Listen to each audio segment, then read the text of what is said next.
Good morning, students. Now, welcome back to the second session of the same chapter.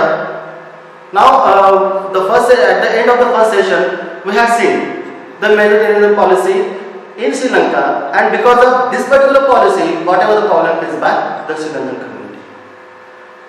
Now, once again, we turn towards the Belgium. Now, we had seen that Belgium was facing the problem of ethnicity. Again, the same thing was that when the government which was formed over there after the independence, after formation of a Belgian country, this particular government, when the government saw all those particular ethnic problem, came to on one solution that they had to go with the Belgian model.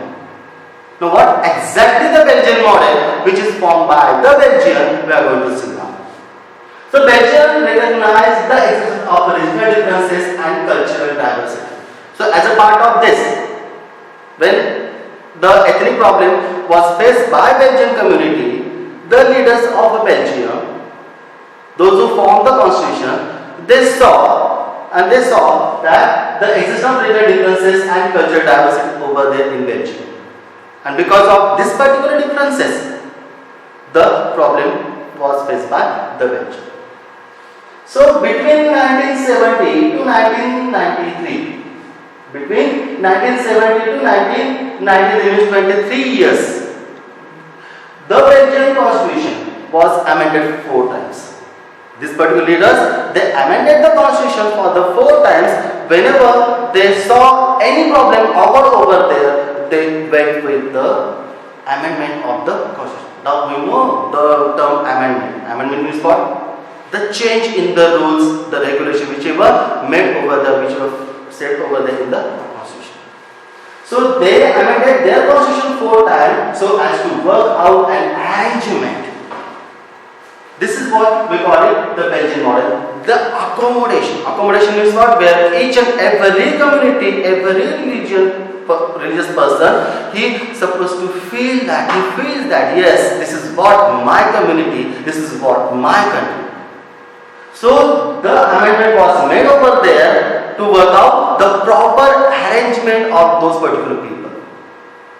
And this is what we call it the Belgian model. So as a part of the Belgian model, we saw over the arrangements which were made by the Belgian leaders, the constitution we are going to see. So first what is said here, the constitution prescribes that the number of a Dutch and French speaking minister shall be equal in the central government. Now we have seen the problem over there. Okay, entire country, those who were minor, they were major over there in the capital city. And those who were major over there, they were having only 20% population in the capital city. So to sort out this particular problem, the leaders, they made the amendment in the constitution where the constitution states that the Dutch people and French speaking people, these particular people, their representatives supposed to be the equal, or they shall be equal in the central government. Then the second thing what they did, so many powers of the central governments have been given to the state government of the 2 of the regions of the country. What is said over here? Many powers of the central government have been given to the state government. So whatsoever the powers central government is having, the same type of power is given to the state government. Now we know the situation in the entire country. Exactly opposite, it is there in Belgium. So to sort out this particular problem, whatsoever the problem central government is having, whatsoever the power the central government is having, the same powers are given to whom? The state government. Now the third one, what is said, the Brussels has separate government in which both of the communities have equal representation. It is clearly mentioned about in the first point only, the representative is supposed to be equal. So the central government, equal representation is given over the in Brussels. And the fourth one, apart from these particular central and the state government, the third type of government is also formed over there, which is known as the community government. So apart from the central and the state government, there is a third kind of government, that is the community government. Now in our term, we call it Panchayat Raj. where the local people, the local language people, they sort out their problem by themselves only. The rights are given to those particular people. So to maintain the accommodation in a proper way, the Belgium set out its Belgian model, that is. So the central government, the representative of both the major and minor community are given the equal representation. The central, whatever the powers with the central government, the powers are given to the state government, and the third one, that is the formation of the community government to sort out their problem related to their interest, their language, and their whatsoever the problem at the local level, whichever problem they are facing, they are going to sort out this particular problem. So this is what we call it the Belgian model. Now in Belgium, what is said over here, the leaders have realized that the unity of the country is possible only when the representative respecting the feeling and interest of the different community and now we have seen about Sri Lanka also and the Belgium. What makes the Belgium the best democracy? The Belgium respect the feeling and the interest of all the community, but which is not seen over there in Sri Lanka. Why Sri Lanka is facing the problem of a civil war over there till today? Because till today Sri Lanka is not focusing on the interest of the Tamil people. They are going with the same policy whichever started or whichever Sri Lanka started following after the independence. That is the policy of majoritarianism. Now, we have seen the case study of these particular two countries, the Belgium and Sri Lanka. So the question arises in our mind that why is power sharing decided? Why do we need the power sharing? Very, very important question. Why do we need the power sharing? What is the need of the power sharing? Now we have seen what is said, two different sets of reasons can be given in favor of power sharing. Why do we need power sharing? First one, what is said over here, power sharing is good because it helps to reduce the possibility of conflict between the social groups. Now we have seen the example of Sri Lanka and we have seen the example of Belgium.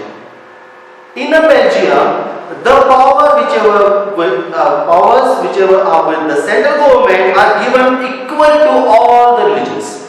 In India also the same thing, when we follow the secularism, the same thing is given over there. The powers and the rights are given to all the religions in equal way. All are equal in front of us. So power sharing is good because it helps to reduce the possibility of the conflicts.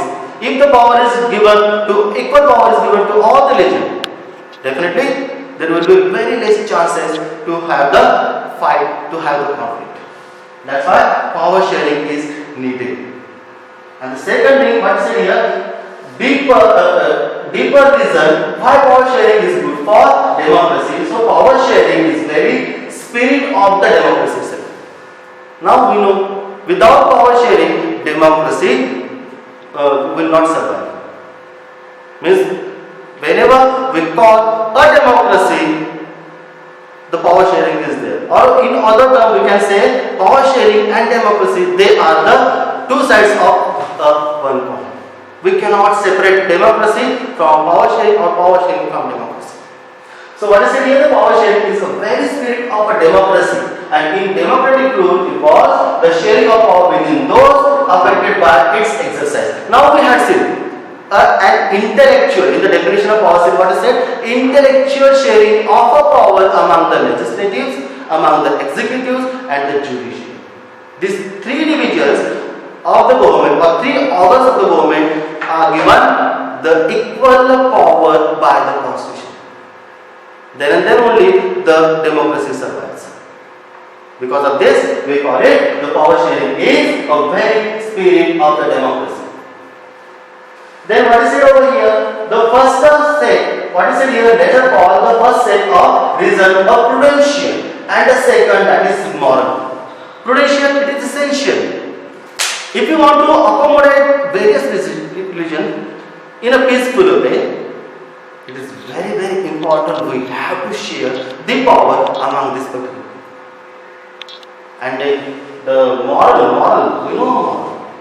Moral means what? Whatsoever it is, whatsoever given by the constitution, it is my duty to give something to those particular things. This is what we call it morality. Indian culture, we give more importance to the morality.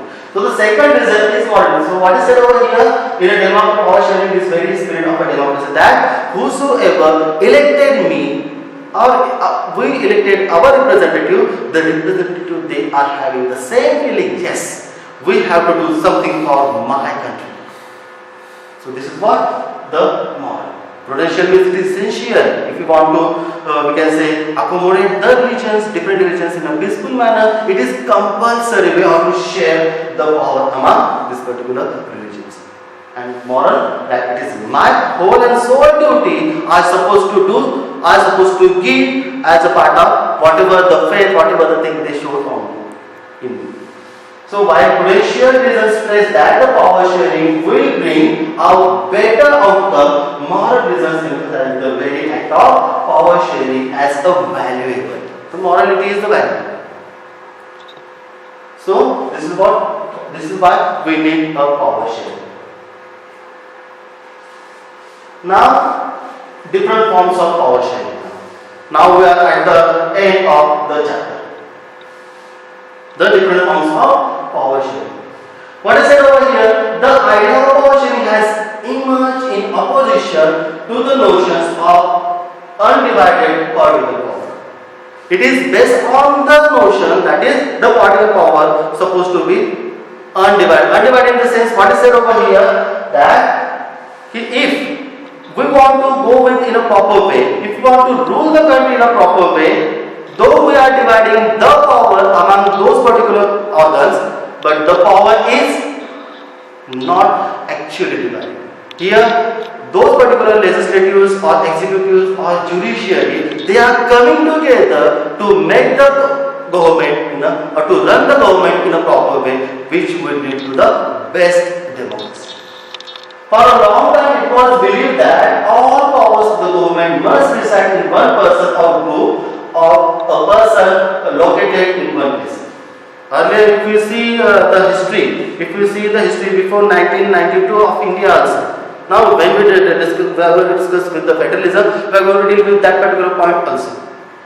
So, before 1992, only the power was divided among the central and the state government, where central government is having the more power as we are following the holding together federation, and the states they were having very less powers.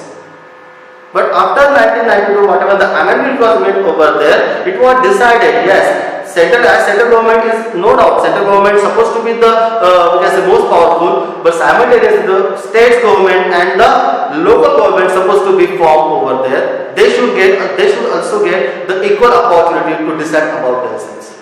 And then 1992 onwards, we can say this particular thing was set over there. One basic principle of power sharing is that people are the source of all political power. What is the basic principle of the power sharing?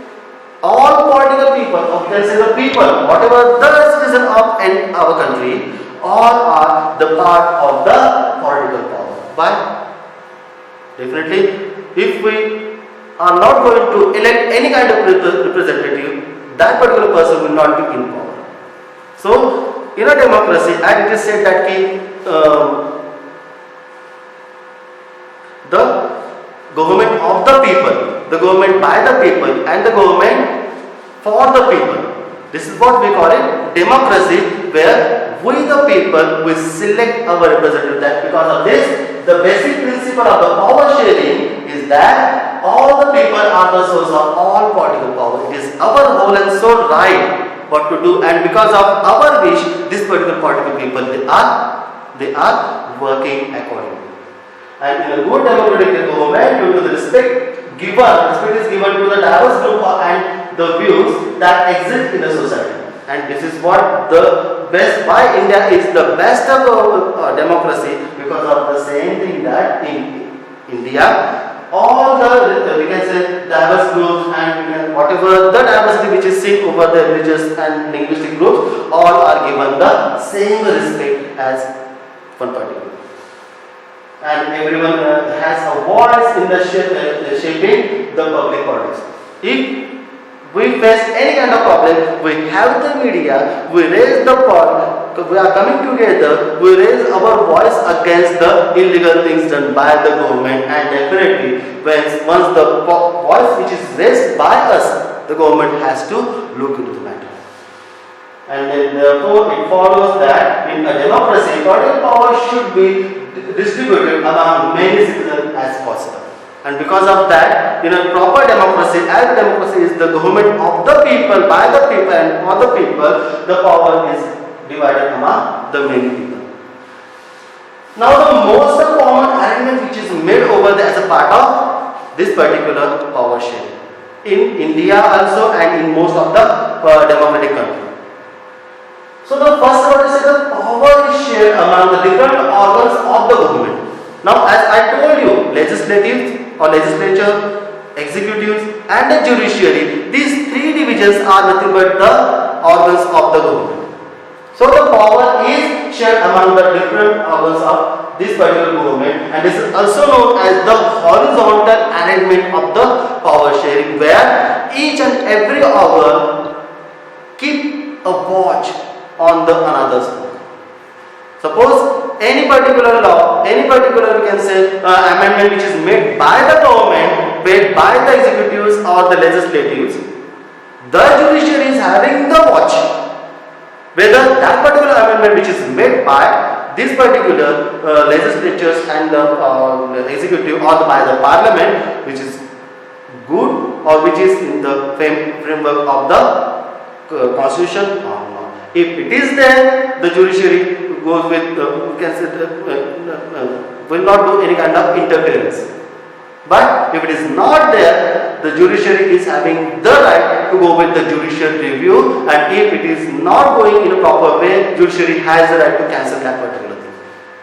So the powers are divided in among this particular thing, that is legislative, executive and judiciary.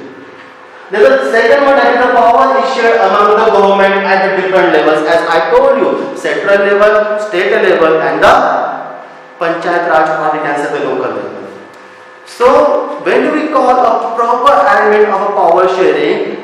We call the proper arrangement and the power sharing in the same way, that is when the power is shared among the different levels of a government. This is what we call it vertical arrangement of power sharing. Vertical means what? Which is not horizontal. Vertical means for the central government, the state government and the local government. So this is what we call it vertical division of the power. And the power may also share among the different social groups, as we call community government. The power is also shared among the community government, where most of the religion, most of the community, they are having the power to decide about their interests, decide about their religion, decide about their language. This is what we can say the community government. And the last one, what I said, the power sharing element can also be in the way of particular parties and pressure groups. Now, most important example, which when BJP government was there, so Maratha Kranti Morcha was organized. So that is nothing but the pressure groups. If the power was not given to such kind of people or with the people, we cannot raise the voice against the misjustice or what we call misdeeds of the government.